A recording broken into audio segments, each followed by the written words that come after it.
5 kings were already marching to erase Gibeon before sunrise. And before this story ends, you will see why heaven answered one man. Adonizedek heard 2 terrifying words. Joshua had won, and Gibeon had switched sides. Gibeon was no tiny village. It was large, strategic, and filled with capable men. So the king sent for help, because fear makes power gather fast. One by one, 4 rulers joined him, and a single threat became 5. Together they climbed toward Gibeon, like a storm made of men and iron. From the walls, the city watched the hills turn red with enemy fire. They had one hope left: send for Joshua before dawn disappeared.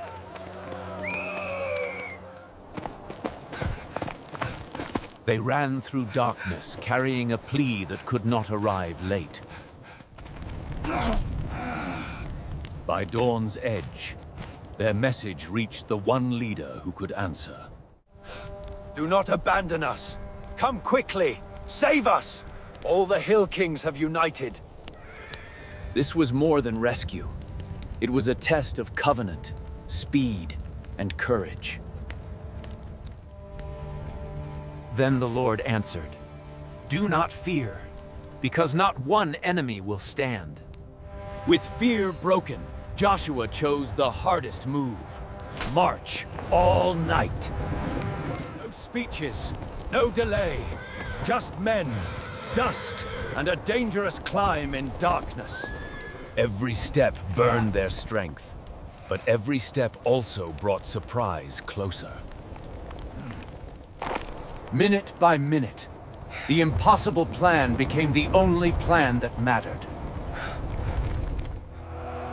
And when dawn finally arrived, Joshua was already above his enemies. Joshua struck without warning, and shock shattered the coalition's confidence first. The trapped city became an ally in motion the moment rescue appeared.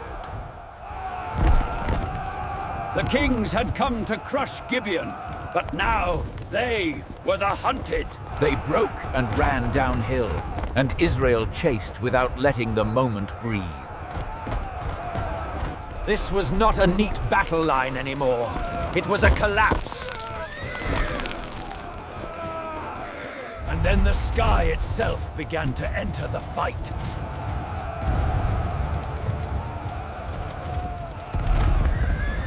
Hailstones fell with terrifying precision, striking the road of retreat. More enemies fell to the stones from heaven than to swords below. Joshua did not slow down. He recognized help and kept moving with it. From the walls, Gibeon saw rescue become something larger than rescue. The chase stretched far beyond one city, because this day was still unfolding. But there was one problem left. The day was running out. So Joshua asked for something no general would dare ask. Sun, stand still over Gibeon. Moon, remain over the valley of Aijalon. And creation answered with silence, before it answered with stillness.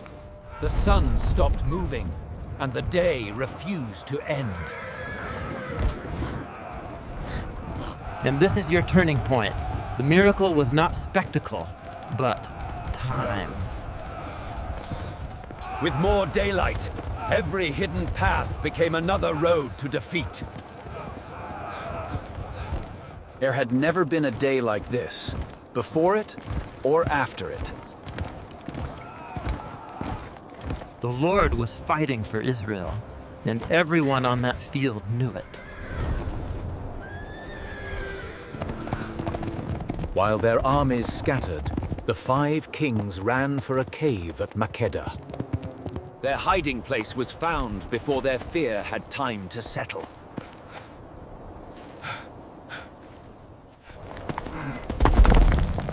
Seal the cave, Joshua said, but do not stop the pursuit. Kings could wait. The collapse of their armies could not.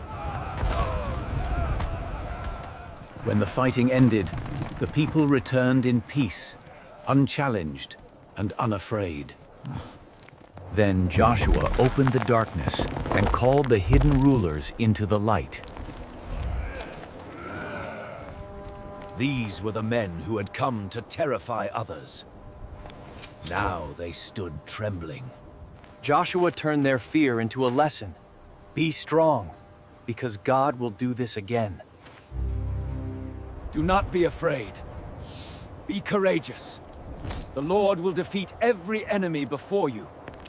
Their end became a warning, and the cave was closed over that warning.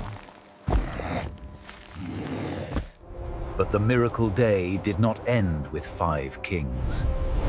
It opened a campaign. Makkedah fell first as the momentum of victory rolled forward.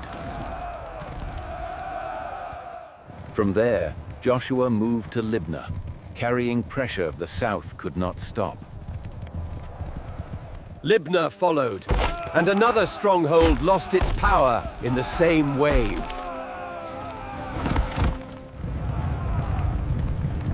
Then the army turned toward Lachish, deeper into the southern resistance. Lachish resisted longer, but the second day still belowed to Joshua. Even reinforcements from Gezer arrived, only to run into defeat. Help had come too late, and the rescue force could not rescue. From Lachish, Joshua pressed to Eglon and surrounded it quickly. From Lachish, Joshua pressed to Eglon and surrounded it quickly. Eglon fell that same day, another fortress overtaken by relentless movement. Hebron stood higher, but height could not save it from the advance. Joshua struck Hebron with the same forceful clarity that had broken the others. Still not finished, the campaign turned again toward Debir.